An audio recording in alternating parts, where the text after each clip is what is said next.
Turtinga istorinė praeitimi Merkinė švenčia 650 metų jubiliejų. Prieš kelis šimtmečius Dainavos krašto centru buvęs miestelis žavi nuostabiomis apylinkėmis, o jo gyventojai sako, kad Merkinės į jokį didmiestį nekeistų.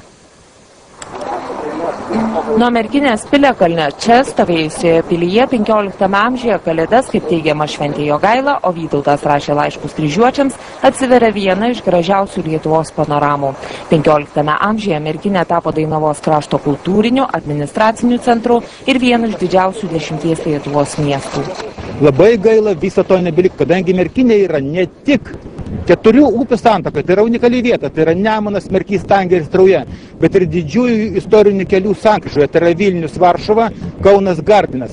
Visi karai, kurie rytosi per Lietuvą, kiekvieną kartą nušluodavo Merkinę nuo žemės paviršiaus.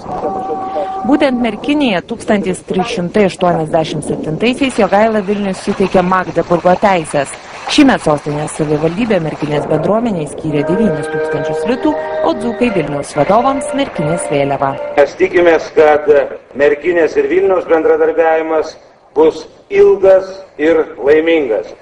Merkinėje dabar gyvena per 1000 gyventojų. Aš čia gyvenu 40 metų jau. Aš čia dirbau mokykloje 15 metų ir aš čia gyvenu. Ir gerai, tikrai gerai. Ir žmonės geri, ir nuoširdūs dzūkeliai tikrai. Kiek metų Merkinėje jau gyvenate? 30. Ir kaip jums čia gyvenasi? Gerai, gerai. Turiu darbą, dirbu visą laiką. Neblogai. Pensininkas. Grybaunam, uogaunam, žuvaunam. Tai čia gyvenam. Anot seniūno, turistai Merkinės neaplenkia. Ateityje, sutvarkius infrastruktūrą, jų tikimasi sulaukti dar daugiau.